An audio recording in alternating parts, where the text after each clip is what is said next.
All right, today we're diving into a classic Arsène Lupin adventure, The Eight Strokes of the Clock. But here's the thing, this isn't just a collection of clever heists and brilliant deductions. This story is actually built around one of the most unusual and, frankly, captivating love stories in all of mystery literature. So let me start by asking you a question, one that gets right to the heart of this whole story. Let's say you meet your perfect match. I mean, someone who is your absolute equal in every single way. How do you propose? How do you actually prove that you're meant to be partners for life? Normally, a proposal involves maybe a nice dinner, a ring, and a pretty straightforward question. But Arsène Lupin's method is, well, it's a little different. He proposes a challenge. Let's solve 8 mysteries together. If they can succeed as partners, then and only then will he ask for her hand. It's a whole proposal based on proof, not just promises. Okay, so let's get into the setup of this totally strange pact. It all kicks off when two really extraordinary people happen to cross paths. First up, we've got Prince Serge Rénine. He's sophisticated, he's loaded, and he's brilliant. But of course, he's actually the master of disguise, Arsène Lupin, and he's searching for something he's never found before, a true equal, someone who can finally keep up with him. And then he finds his match in Hortense Daniel. And let me tell you, she is no damsel in distress, not even close. She's incredibly quick-witted, she's courageous, and she's totally intrigued by this mysterious man and his even more mysterious proposal. She isn't just a sidekick, she's the other half of the whole equation. And this wager is everything. It's a courtship that's going to be proven by deeds, not just sweet nothings. They're going to face 8 challenges side by side, testing their compatibility, their courage, their intellect. This is a partnership that's literally going to be forged in the face of danger. So this whole game has a really clear structure.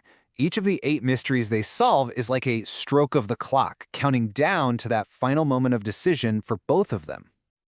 And look, these aren't just abstract puzzles for fun. Every single case has real stakes. Rénine and Hortense are working together to stop kidnappings, unmask villains, get fortunes back, and deliver this very specific brand of justice that often saves people from total ruin and despair. Now, we don't have time to go through all 8 strokes, but I want to look at a couple of cases that just perfectly capture the sheer ingenuity at the heart of this book. We're talking about puzzles that seem utterly impossible to solve. First up, we've got a story called The Water Bottle. It's a classic locked room mystery. A man is dead, poisoned. The doors and windows are sealed tight from the inside. The only thing he ingested was water from a bottle next to his bed. But when they test the water, it's perfectly pure. So, how is that even possible? The solution wasn't magic. It was just brilliant physics. The poison was hiding in plain sight the whole time, frozen inside the ice cubes that were cooling the water. Hours after the room was locked up, the ice melted, releasing the poison. The victim literally sealed his own fate, and the killer was long gone. Okay, next up, check out this impossible crime from Footprints in the Snow. Just picture this scene, a huge empty field, completely covered in fresh, untouched snow. In the middle of it all, there's a body. And leading to the body is a single set of footprints, the victim's. There are no other tracks at all. How in the world did the killer get away? The problem just seems totally impossible. I mean, the killer couldn't have flown or just vanished into thin air, so there has to be a logical explanation. And the solution wasn't some complex gadget, it was just pure audacious nerve. The killer simply walked backward, carefully placing their feet right into the victim's own footprints. It's a simple, elegant, and frankly, a chillingly brilliant way to escape. And so, after 8 of these amazing adventures, we finally reach the endgame.